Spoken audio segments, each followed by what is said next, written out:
ஒரு காலத்துல சோனாமலிபூரை பவித்திரமான இடமா கருதினாங்க. ஆனா இன்னைக்கு நம்ம பாக்குற கதையில வேற மாதிரி சொல்லப்பட்டிருக்கு. இன்னைக்கு நம்ம சோனாமலிபூர் ஆன்மீகத்தை வியாபாரமா செய்யறதுக்கு பிரசித்தி பெற்றிருக்கு. சோனாமலிபூர்ல இருக்கிற ஆயிரக்கணக்கான மடங்கள் இன்னைக்கும் அங்க இருக்கிற சித்தர்கள், பாபாக்கள், மகரிஷிகள் பேர்ல பணம் சம்பாதிக்கிற வேலையை செஞ்சுக்கிட்டு இருக்காங்க. இந்த சம்பவம் 1990 நடந்தது. சோனாமலிபூர்ல இருக்கிற ஒரு மடத்தோட முக்கிய குருநாதர் சுவாமி கிருஷ்ணகாந்த் இறந்தப்ப நடந்தது. ஆசிரமத்தை சேர்ந்த தலைமை சீடரான சாது உமா லட்சுமி ஆசிரமத்தோட தலைமை அதிகாரியா இருந்தாங்க. விரைவில் அவங்களுக்கு அபிஷேகம் நடக்கிறதாவும் இருந்தது. குரு கிருஷ்ணகாந்தி, குரு கிருஷ்ணகாந்தி, குரு கிருஷ்ணகாந்தி, குரு கிருஷ்ணகாந்தி, குரு கிருஷ்ணகாந்தி, குரு கிருஷ்ணகாந்தி. இன்னையிலிருந்து 14 நாள் கழிச்சு சுவாமிஜியோட அஸ்தி தண்ணீர்ல கரைக்கப்படும். குருமா, சுவாமிஜி எனக்காக நிறைய செஞ்சிருக்காரு. இன்னைக்கு அவர் போனதுக்கு அப்புறம் நான் எல்லாத்தையும் இழந்துட்ட மாதிரி எனக்குள்ள ஒரு உணர்வு இருக்கு. ஆனா சுவாமிஜி நம்ம ஆசிரமத்துக்கு ஒரு பிரகாசமான ஒளியை ஏற்படுத்தி கொடுத்திருக்காரு. அத காலத்துக்கும் அழியாம காக்க வேண்டியது நம்ம தலையாய கடமை. இந்த பொறுப்பான வேலைய சுவாமிஜி என்கிட்ட ஒப்படைச்சிட்டு போயிருக்காரு.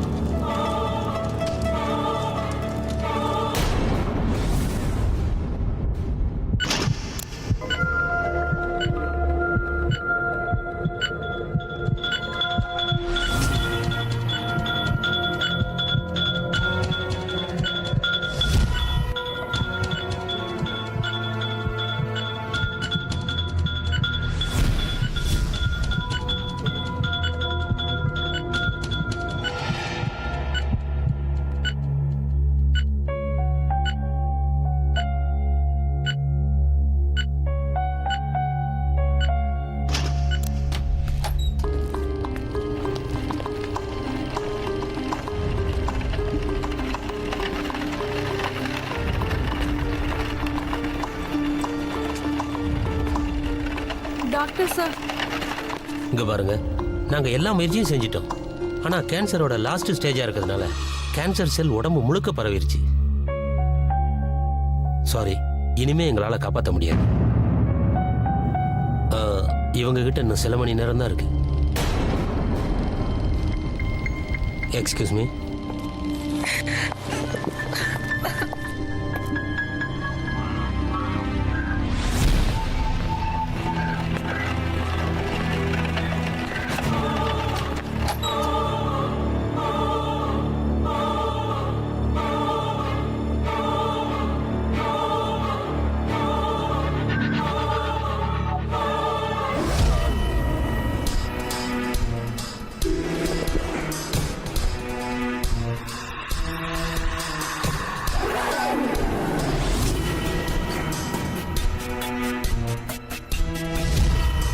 நீங்க என்ன பண்றீங்க? என்ன பண்றீங்க? இருங்க.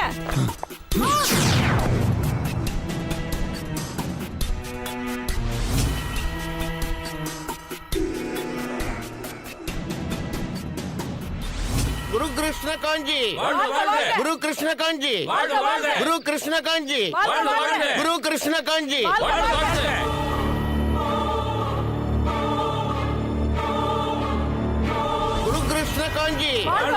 குரு கிருஷ்ணகாந்தி, குரு கிருஷ்ணகாந்தி, குரு கிருஷ்ணகாந்தி, குரு கிருஷ்ணகாந்தி, குரு கிருஷ்ணகாந்தி. குருமாக்கு, குருமாவுக்கு, குருமாக்கு, குருமாவுக்கு.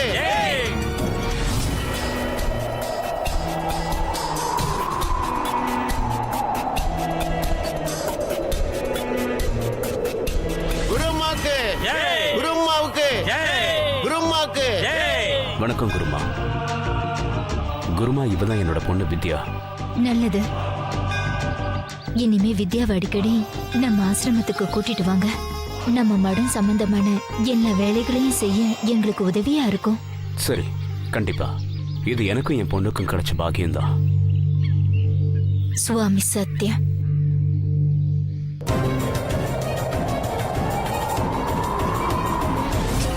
குருமாக்கு, குருமாக்கு, குருமாக்கு, குருமாக்கு, குருமாக்கு, குருமாக்கு,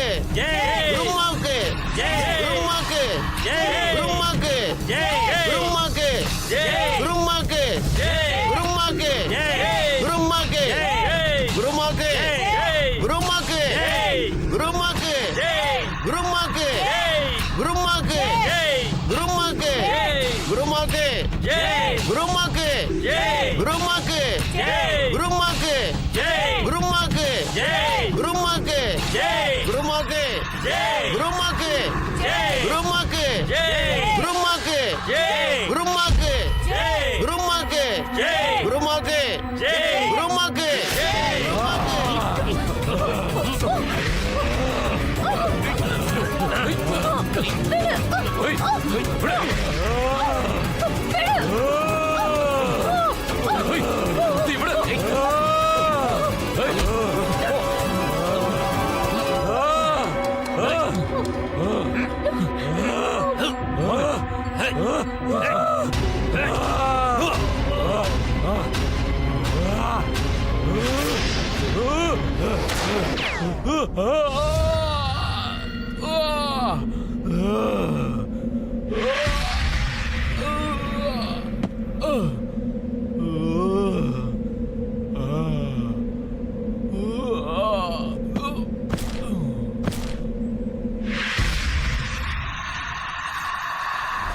என்னோட அப்பா நடந்த இந்த சம்பவத்துக்கு அப்புறம் கொஞ்சம் பயந்து போயிட்டாரு. அந்த ஆளு கேன்சர்னால பாதிக்கப்பட்டவர். இது வரைக்கும் அவர் எழுந்து நடந்ததை யாருமே பார்த்ததில்லைன்னு சொன்னாங்க. அவர் புவனேஸ்வர்லேருந்து பூரி வரைக்கும் எப்படிதான் நடந்து வந்தாருன்னே தெரியல. இந்த சம்பவத்தால பாபா மட்டும் இல்லை, அங்க இருந்த எல்லாரும் ஆச்சரியப்பட்டாங்க.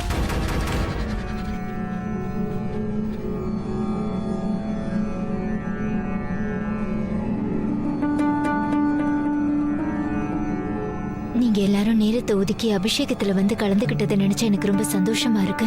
நாங்க இந்த மடத்தோட விதிமுறைகளை கடைப்பிடிக்க நினைக்கிறோம். என்னால உங்களை புரிஞ்சுக்க முடியுது. ஆனா குருஜியோட விருப்பத்துக்காக தான் இந்த மடத்தோட பொறுப்பை நான் எடுத்துக்கிட்டேன், இல்லைன்னா எடுத்திருக்க மாட்டேன். அதோட விரோதி மட சம்பந்தமா நடந்துட்டு இருக்கிற கேஸை நம்ம சீக்கிரம் முடிக்கணும். 20 கோடி ரூபாய் சொத்தை சுருட்டு காத்துட்டு இருக்காங்க. அதுதான் நீங்க வந்துட்டீங்களே, இனிமே எதுக்கும் கவலை இல்லை. வாங்க, ஆரத்திக்கு நேரம் ஆயிடுச்சு. சரி.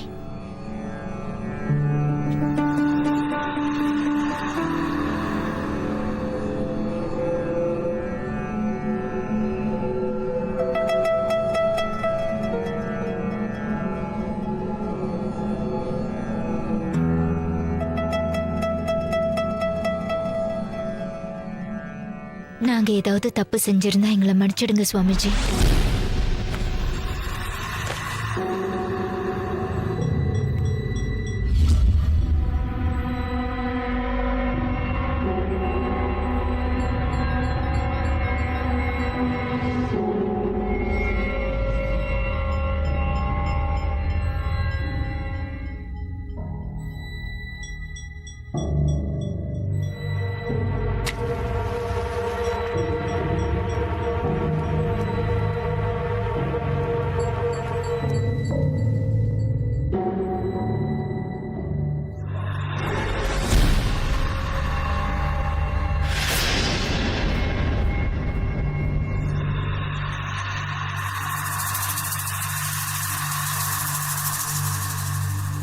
குருமா, இருங்க, நான் செய்றேன்.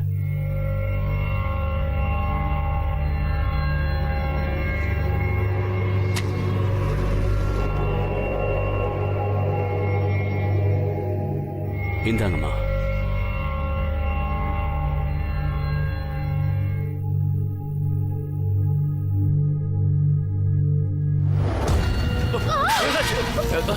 தண்ணி எடுத்துட்டு போங்க, தண்ணி எடுத்துட்டு போங்க, சீக்கிரம். கம்பளியை கொண்டு வாங்க, சீக்கிரம் சீக்கிரம். சுவாமி சத்யா, சுவாமி சத்யா, சுவாமி சத்யா. ஒண்ணும் இல்ல, சுவாமி சத்யா, பயப்படாதீங்க. சுவாமி சத்யா, சுவாமி சத்யா, சுவாமி சத்யா, சுவாமி சத்யா.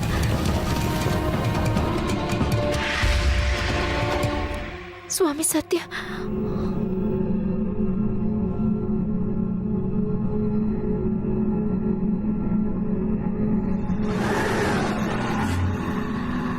எனக்கு என்னமோ இது செய்வனையா இருக்குமோன்னு தோணுது. இது விரோதி மடத்தை சேர்ந்தவங்க தான் செஞ்சிருக்கணும்.